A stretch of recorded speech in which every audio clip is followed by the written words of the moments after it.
this is very important, especially for the offseason. We're talking about the draft. This is the time where players can fill roster spots that they want to improve on with not spending a whole bunch of money. If you don't click your ticket to free agency, this is where your ticket can be punched and you can ride the train after he says all aboard, because you might not have the money to buy the ticket, but I guarantee you will eventually. And this ticket will kind of be, you ever seen the Polar Express, Nate? Yeah. Where the ticket's just like floating in the air and then it just magically pops in the hand. That's going to be some teams on draft day.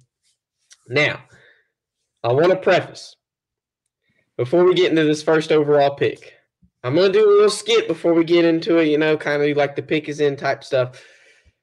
Last year, before the NFL draft, I thought C.J. Stroud was going number 1 overall. I thought C.J. Stroud was the best pick in that draft, the best player in the draft, the best quarterback in the draft.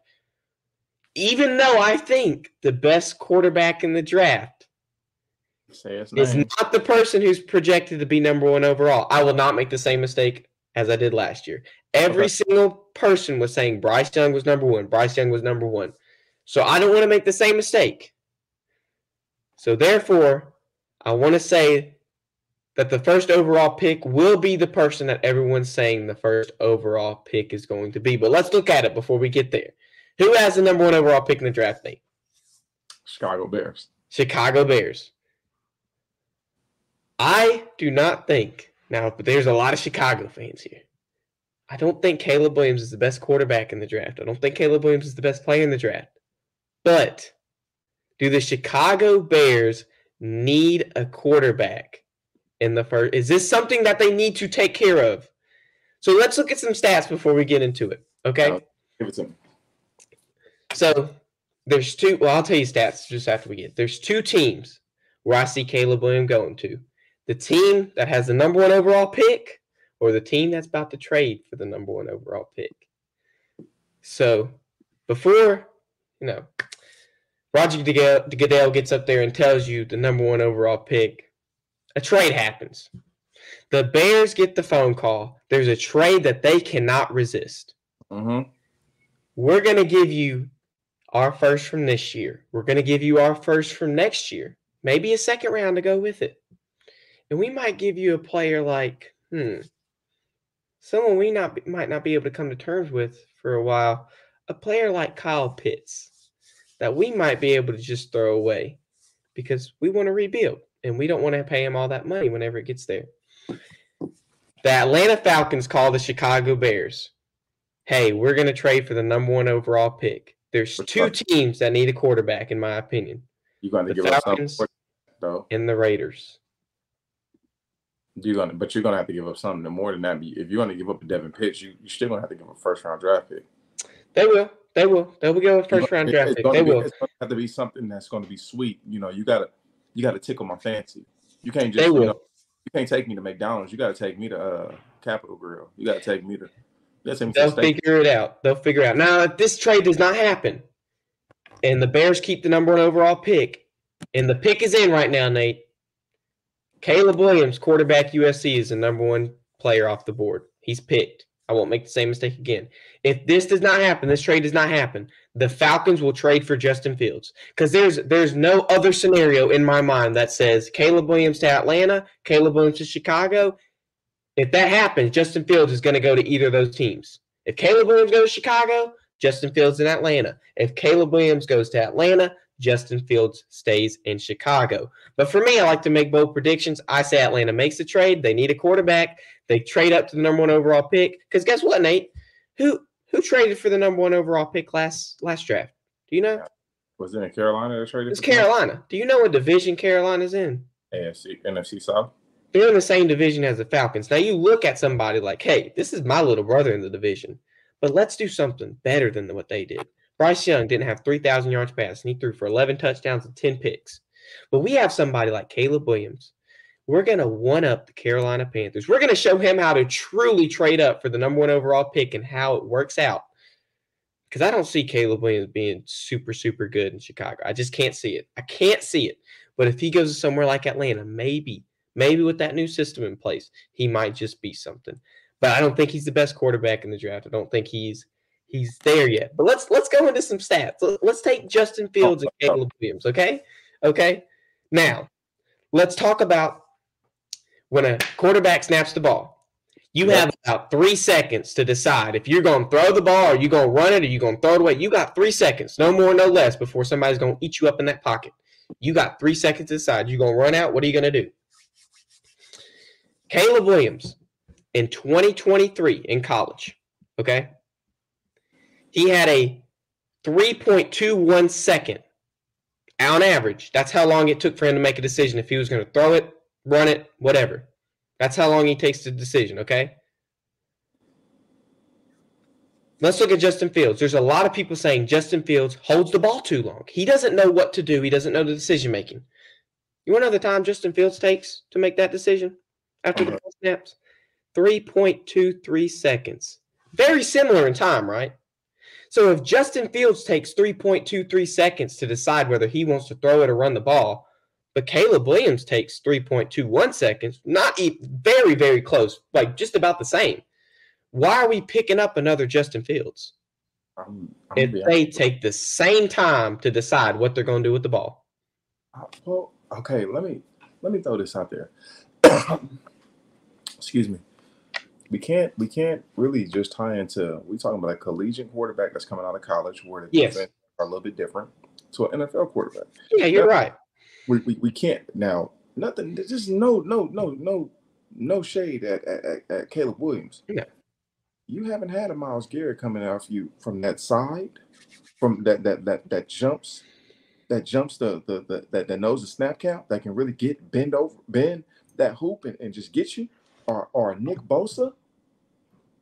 You know, you haven't had a Chris Jones or Aaron Donald that's in your that's in front of you, that's pushing your guard and your center back into your lap.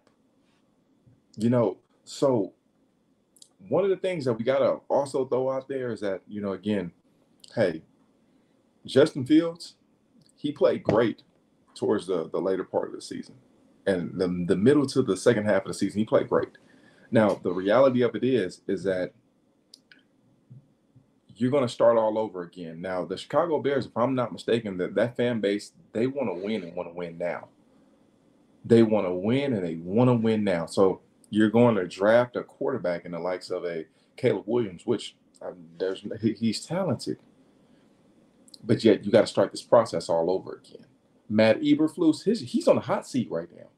So you draft the best. You draft the best available. If the trade is not there, you draft the best available. Best available, my opinion. This is opinion of Nate Ness. This is again my opinion. Let's see if we got the same opinion. My opinion, the best available in the draft is either going to be the receiver Marvin Harrison Jr. Who's the top offensive tackle? Joe Alt.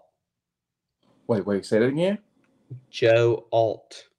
You're gonna again, if you're going to draft the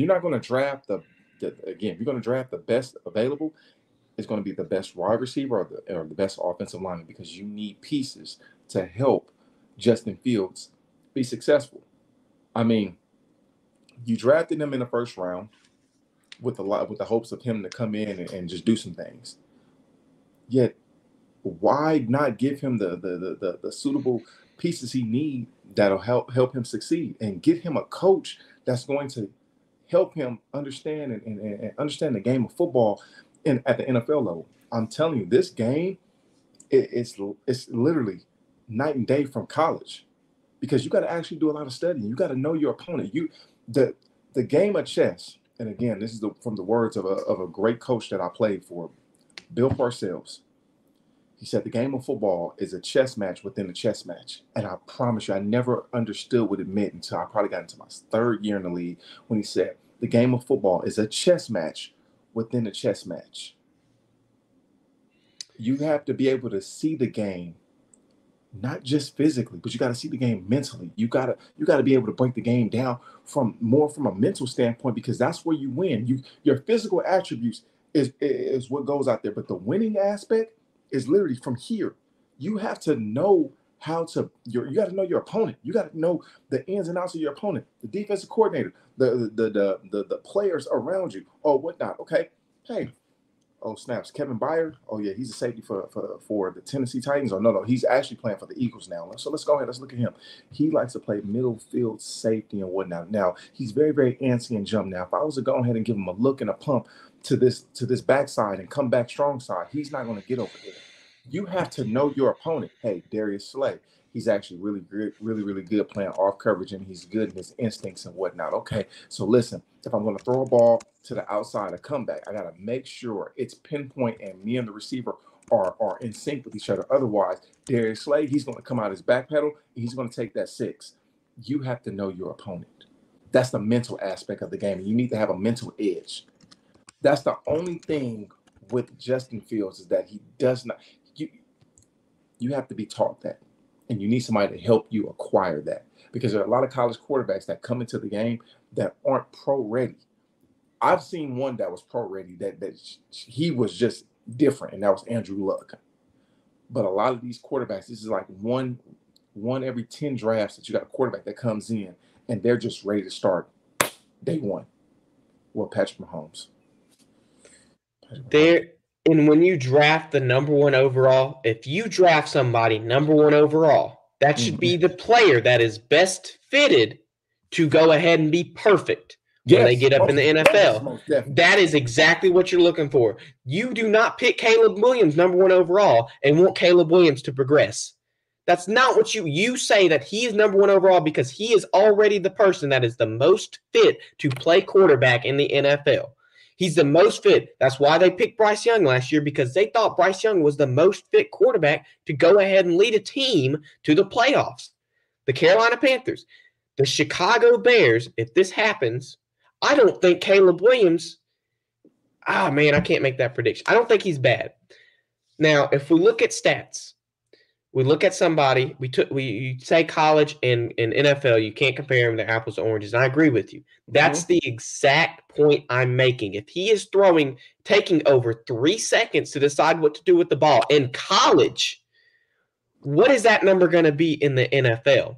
Now, USC ranked out of 133 FBS teams, USC ranked 97th in the country, from the number 1 being the best offensive line for sacks allowed and 133rd being the worst offensive line in sacks allowed. They were 97th. Now, that's not because his O-line was terrible.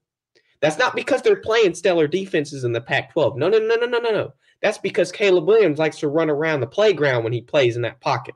He likes to run around and try to show out and take over 3 seconds to decide what to do with the ball. And I have film if you want to watch it. I have film for every player, but I don't even know if we're going to be able to get to watch film. We might not have time. Listen, I believe you. I believe you. In a sense, I'm telling you, I believe everything you're saying. This is one of the most interesting moments and interesting things in the draft when it comes down to, okay, the most scrutinized position, quarterback position. Then on top of that, the most scrutinized draft position, being number 1 overall. You have to get this right. You got to get this right. Again, in my opinion, I'm not drafting a quarterback because, again, you got to start all over again. Matt Eberflus does not have. He has this year. It's either make it or break it this year. It's playoffs or you're done. You have the golden opportunity. Ryan Poles, listen, you have the number 1 draft pick. They're going to be fielding your call. You're going to be fielding calls for that draft pick. You can get a king's ransom for the number 1 overall draft because there's somebody that's desperate for a quarterback. Somebody is ready to smack it up, flip it, rub it down, and give it to you for that number 1 overall draft pick. You can do it. You have to make sure you get it right, because if you don't get it right this time, there's a high possibility that you're going to be unemployed. And when you bring in a quarterback, a Caleb Williams, a rookie who is not acclimated to the NFL game, and they have to learn the NFL game, they have to take their hits, they got to take their lumps, they got to go through that first year of, like, trying to figure it out. You don't have that. You don't have time. Time is a beautiful thing to have, but the Chicago Bears, Matt Eberflus, Ryan Poles, you don't have that luxury. You don't have that luxury to have time. So stick with what you have in Justin Fields. Pick the pot. If you're not going to trade the draft pick away, Pick the best available, Marvin Harrison Jr. or get the top O lineman, because if I'm not mistaken, they have 2 picks in the top 10. They do. You And we're can gonna get to those. you can get a king's ransom. Come on, go ahead, go. We're gonna get to those. Okay. So the Chicago Bears now have the number 8 pick in the draft, and they have the number 9th pick in the draft. Okay, but per my mock draft, They got 3 in the first. No. Per my mock draft, Okay. They just traded away the number 1 overall pick. Okay. Atlanta now has Caleb Williams. If Atlanta does not trade for the number 1 overall pick, Atlanta will get Justin Fields. I don't have a doubt in my mind where Atlanta and Chicago don't have Caleb Williams or Justin Fields. I think that's going to happen. Like, there's no doubt in my mind. I just see it. That's what I see. Now, Washington's on the clock. You have a team like the Raiders. You have a team like the Giants that need a quarterback desperately. I don't think the Giants pick up a quarterback. You just had Daniel Jones sign the most atrocious quarterback contract ever. He just committed armed robbery with the freaking contract he signed on the Giants. You don't move on from Daniel Jones. You just signed a contract. You don't move on from a quarterback like that. The Raiders, on the other hand, bench Jimmy G. They had a rookie starting last season. They don't know what to do with their quarterback situation. Do the Raiders trade up to get a quarterback this round when this quarterback draft class is stacked, or do they try to hit it hard in the later drafts like the 49ers do with Brock Purdy? Or again, the New England Patriots did with Thomas Patrick Edward Brady? Or do they stay content with their pick? Now, the Commanders have a chance in getting who I think is the best quarterback in this draft. Why trade it away? You just were told after Caleb Williams was drafted number 1 overall, you don't have to trade anything for this pick. You already got it. So the pick is in, Nate. Who do the Commanders pick? Because they don't trade the draft pick. They pick Mr. 2023 Heisman winner, the man that we know is a video game character, Jayden Daniels. Because in my mind, this is the man that is most fit to play NFL quarterback. It's not Caleb Williams. It's Jayden Daniels. This man knows what to do with the ball as soon as he gets it. Now, granted, he does have some of the best wide receivers in college. He does have that. Caleb Williams had some dang good wide receivers too, but I think I'm going to give the edge to Jayden Daniels. He knows what to do with the ball. If Caleb Williams wasn't a question, this is the guy that's getting drafted number 1 overall. If he wasn't in question, I can't make the same mistake again. I had C.J. Stroud being better than Bryce Young, and he went number 2. I'm going to have Jayden Daniels being better than Caleb Williams, but he's going to go number 2. I got to have that. I can't make the same mistake again. Now, Nate, I gave you stats earlier this year before the Heisman was picked. We know Jayden Daniels' ability. We know Jayden Daniels on the football field. And yes, let's talk about the weight. People are saying that Jayden Daniels is a little bit too heavy than he should be. But why? If he's playing like he's playing in college, why does weight matter? It doesn't matter if he's heavier than the regular quarterback. It doesn't matter. It doesn't matter what you think. Know your role and shut your mouth, because Jayden Daniels plays some dang good football. It doesn't matter. If he's playing like this, now, yes, okay, I misspoke. They're saying he's too light. You're right. I misspoke. Say it with your chest, Connor. They're saying I misspoke. But they're saying he's too light, which is one thing I have against Jayden Daniels. There's one thing. Now, I have film pulled up. I don't even think we're going to get to it because I don't think I can pull up film to do the rest of these picks. Jayden Daniels, and it can be a good thing, it can be a bad thing. He will take a hit if the man sees a hit coming. He will take a hit. Now, it could be a bad thing because he could get injured, and teams don't want that. Teams don't want a quarterback that's always going to want to take a hit. But it also could be a good thing because he can run over some dudes. And look, what's a couple more pounds on Jayden Daniels going to do? It could slow him down, but hey. No, but wait. It's not about just slowing him down. It's actually going to prepare him to take those hits because, those DNs, you haven't had a DN that's 6'6", 270 that can run a 4.40 come and hit you and really hit you. So you got to be physically prepared and physically, ready for that. Look, the game is mental and it's physical. You have to be mentally prepared, but you got to be physically prepared for the wear and tear that's going to be put on your body. I mean, I can tell you right now, my first year playing in the league in '09, I think it was like the 12th game of the year because, again, we played 13 games, including the bowl game when I was in college. By the 12th game, I promise you, my body locked up on me. Like, my body was hurting because, again, I played preseason, 4 preseason games, and I had already played about 12 regular season games on top of the 4. That's 16. Your body has to be prepared. You have to understand that this is not college no more. This is your job. You don't go to school and maintain a 2.0 so you can play. You actually go home and study your game tape, your opponent, know your playbook, and that's how you get on the field. And you got to be physically in shape and mentally in shape. So, yeah, he's going to have to gain some weight because, listen, I'm not playing no more. There's some guys on there that's some killers.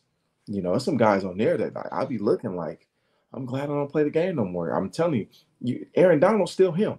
Chris Jones, he's him. Dexter Lawrence, C.J. Mosley, you know what I'm saying? Bobby Wags. Again, you got Max Crosby. Again, you have some guys that will come and bring that thing to you. You got Antoine Winfield Jr. Again, you got some people that's coming to bring that thunder. That's gonna hit you with that thunder. You know what I'm saying? That thunder. Yeah, for real. They're gonna hit you with that I thunder. got you. I'm picking up what you're putting down. They're telling you, don't drop that thunder because they're gonna drop it on you. So yeah, you got to be mentally and physically prepared to play the game because this is not leisure no more. This is actually a job. Although I think the best player in this draft is Marvin Harrison Jr. These top 3 teams that are in this draft, that is not what's fulfilling their needs as a football team. They cannot pick a wide receiver when these quarterbacks are available because they won't be able to pick them when the time's there. They have to pick them now. They have to use their moment wisely. Now, Chicago Bears, they're not going out with the old and in with the new. You saw them keep Eberflus. Now, they have until May to decide if they want to accept Justin Fields' 5th-year option. They have until May. They are keeping the new and keeping the old and bringing in the new to pair with it. It's not going out with the old and in with the new. They're trying to find the perfect pair of the two, which is why they kept Eberflus. And they might keep Jaden Daniels and trade away that number 1 overall pick. But Nate, the next team's up. The next team's on clock. So it's the New England Patriots. Now I know Jack's watching. He's gonna be you don't get Caleb Williams, you don't get Jaden Daniels. I'm sorry, but you might get somebody who's might be a bit better in the NFL than these two. This guy knows exactly what to do, and it's amazing. I was watching film earlier. He knows exactly what to do when the ball is snapped. He does not take a lot of time to decide if that ball needs to be thrown. Shoot, if he sees that his wide receivers aren't going to freaking run and they're locked up, you know what he's going to do? He's going to use his legs, Nate. And even though he's not a Caleb Williams, he's not a Jaden Daniels, legs aren't everything in a football quarterback. He's got this right here, Nate. He's very smart. He knows how to read. Now, the New England Patriots select the 3rd overall pick, Drake May, quarterback from North Carolina. I don't see a better pick here. This is literally what they need right here. Now, you might think, there's a lot of people that think Drake May is the best quarterback in this draft class, and he is the best transition from college to NFL. And I might tend to agree with him, and he might be better than Caleb Williams. Right. I think Jaden Daniels is number 1. I love his gameplay. I love the way he is. But there's nobody more consistent as a quarterback in this draft than Drake May. He is very, very consistent. Now, I was going to pull up a game where he played Syracuse. He threw 44 passes, completed 30. What did he complete? 33 of them. He had 442 yards passing, 55 rushing yards on 14 attempts. That's almost 500 yards of scrimmage and 4 touchdowns, Nate. Yes, and his footwork is a little worrisome. But whenever you have brain and you know exactly what you're about to do, footwork, that can be taught. You're not drafting Drake May number 1 overall. You're not saying you're taking a chance on him saying you want him to transfer, but you're not making the big number 1 overall pick like the Chicago Bears are doing. And yeah, it's Syracuse is not saying much. Okay. But that's just the film I picked. I'm sorry. Okay. One of the things that we're failing to realize and failing to address is that when these young quarterbacks are coming into the league, you have to have an offensive coordinator that can actually really relate to them. They have to look at things that they were good at in college and apply them to the offense that they're running now. And then you have to have a lot of quarterbacks. These quarterbacks when they come into the league, it's really hard because these defenses are a little bit more exotic. Again, the time you got to have better pocket presence because you got to learn the pocket presence. And from there, you got to learn. Okay, when the team is showing you a too high and they're holding it, pre-snap, then post-snap, you have to know where you're going with the ball. They have to learn again. It's learning the position all over again because this is not USC playing University of Arizona. This is Chicago Bears opening up Monday Night Football playing against the Green Bay Packers, playing against a team that, again, they have a great pass rush, a good secondary, a lockdown corner in Jair Alexander. They have a solid defense. And on the other side, they have quarterback Jordan Love, who's coming into his own.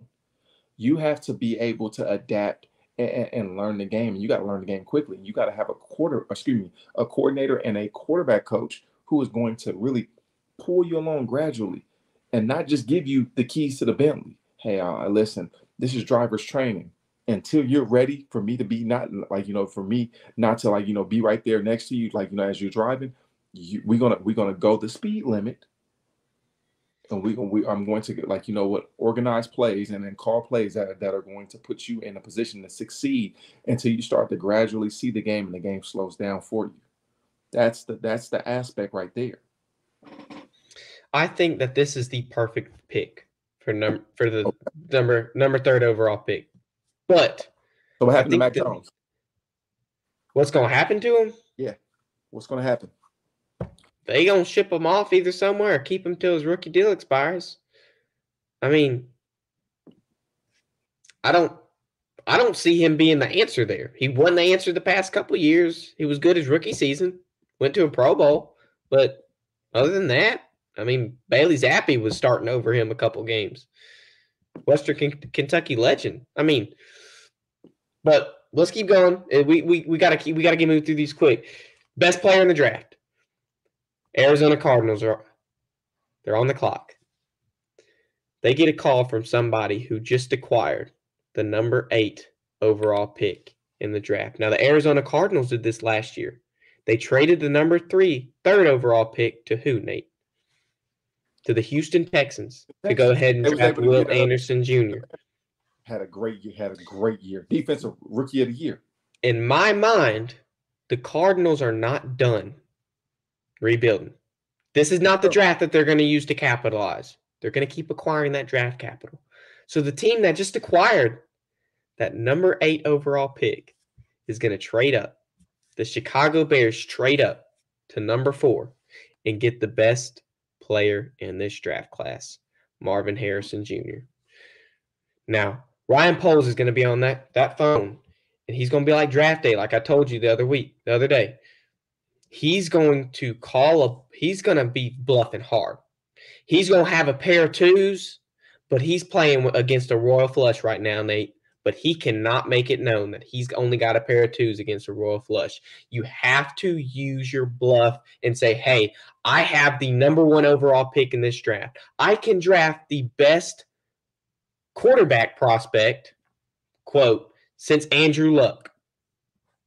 I can draft him. But what are you going to give me for that? They get this draft capital, and they trade up. They draft, in my opinion, the best player in this draft class at number 4, Marvin Harrison Jr. The person that has been the best wide receiver prospect of this decade, but since Larry Fitz, Calvin Johnson, and Randy Moss, he's the 4th best wide receiver prospect in NFL history.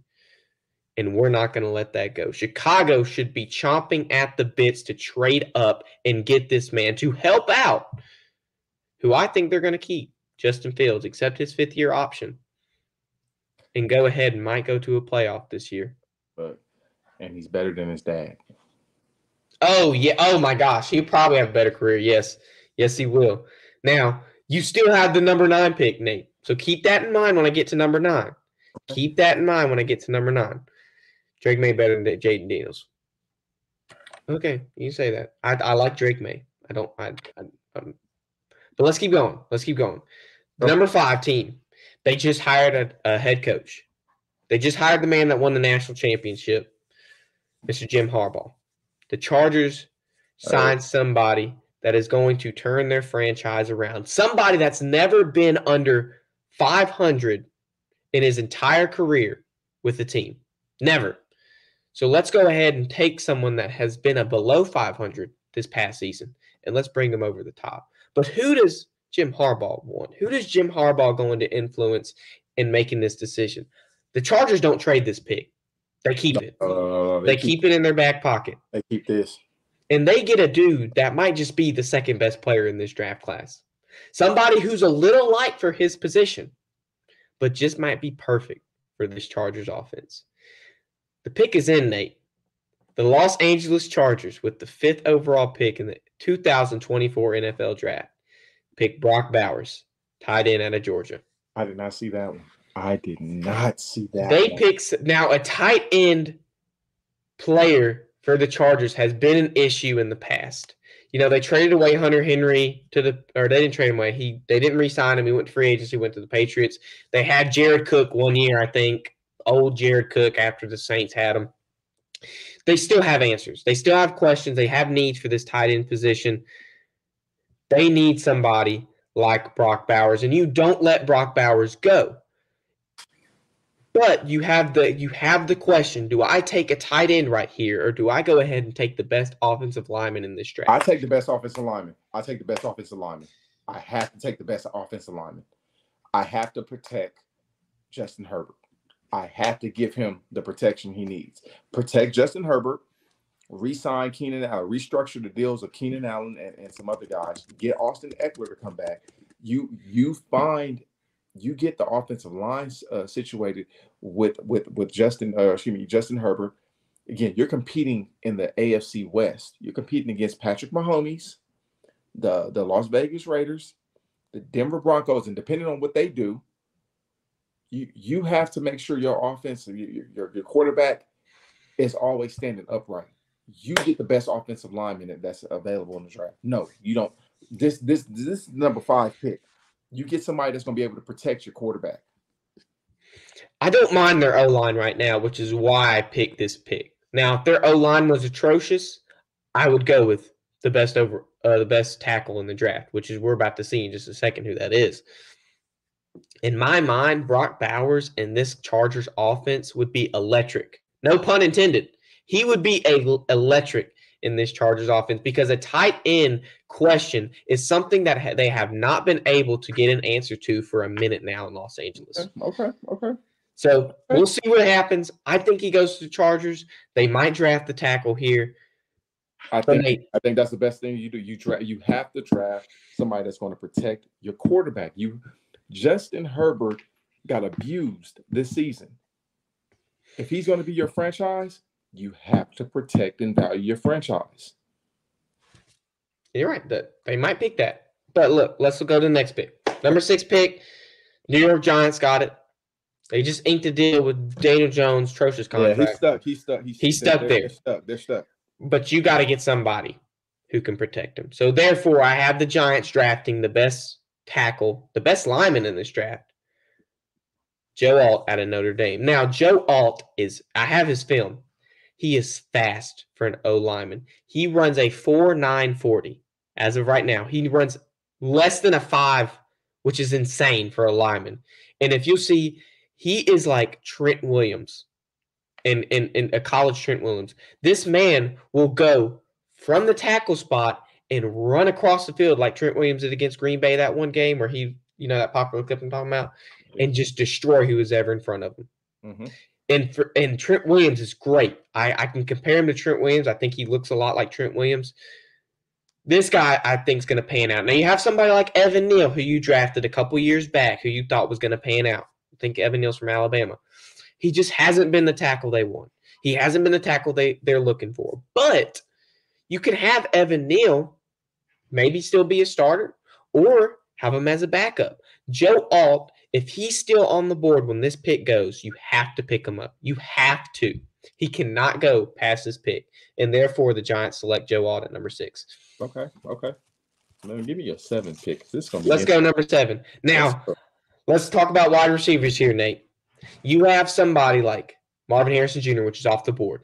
But let's look at the next ones. You have Dallas, Malik Neighbors, Rome Odunze. No, that we don't say. We just say Malik Neighbors because it was the whole year. It was Marvin Harrison Jr. and Malik Neighbors. The 1A, 1 and 1A. Let's go. But the Titans are on the board. Do they want an electric, explosive player like Malik Neighbors? Now, there's a bit of an issue with Malik Neighbors. He's got butterfingers, Nate. He's not very consistent when it comes to possession catching. Now, he's very aggressive. He's explosive, like I said. He's a guy that you're going to be 3rd down and 12. You might throw a wide receiver screen, and the man's going to score you a touchdown on the play. He might be that guy. But I think Malik Neighbors is better than this wide receiver that I have the Titans picking. Titans are on the clock. And there's not a better fit in my mind to pick the possession king himself, Rome Odunze out of Washington. Oh, my God. Rome Odunze. You don't pick Malik Neighbors. He's got butterfingers. He's very explosive. I like Malik Neighbors. I think he's better than Rome Odunze when he catches the football. Rome Odunze he's way more consistent than Malik Neighbors. I have to give Rome Odunze. The Titans pick him up. They picked up Traylon Burks not that long ago. Wasn't the man they wanted. They're going to pick somebody that was going to pan out. They pick Rome Odunze. He goes number 7 to the Tennessee Titans. This mock draft is actually kind of funny. Okay. But let's keep going. Let's go. Number 8. Now, we have just stated that the Bears had number 8. They traded up to number 4. The Cardinals sit at number 8. They're still rebuilding. We just talked about a very explosive player, a man that's going to score you a touchdown on 3rd and 10. You throw a screen to. Arizona Cardinals are on the clock, and they picked the next best wide receiver, Malik Neighbors, at number 8. I think this is a good addition to their team. I think they're still in rebuilding mode. So next draft, they might just capitalize next draft. But this draft is not the answer. So you get your draft capital. You draft Malik Neighbors. You're content with Malik Neighbors on your team. And you just keep going and keep trucking. Because I think the Cardinals have another pick this draft. Yes, they do. Yes, they do. So you get another pick. You're content. And you pick Malik Neighbors. Now, you could have picked Marvin Harrison Jr., but you pick someone explosive like Malik Neighbors. And you're content there. And then next draft, 2025, Nate, you go all balls to the walls. If I'm Arizona and I have all this draft capital, I pull a Chicago Bears playbook and go all balls to the walls. Okay. All right, let's see 9. But guess who has number 9, Nate? Chicago. The Chicago Bears. Do they pick a quarterback at number 9? Nope. Because if you're going to pick a quarterback, you pick a quarterback with the top 5, top 3 quarterback in the draft, or excuse me, top 3 pick, top 3, top 5 pick. So no, what's the best defensive player alive? Let's talk about it. You just picked the best offensive player in this draft. Okay, we've had 8 straight offensive players. Now you have a chance to pick the best defensive player in the draft, the best linebacker prospect in this draft. You pick number 9. You don't trade it away. You go ahead and pick the versatile. The man who can play off the line, the man who can play off the ball, the man who can play back. Dallas Turner, a linebacker from Alabama. You just picked the best offensive player and the best defensive player in your draft class. If I'm the Chicago Bears and I'm Ryan Poles, I'm not unhappy.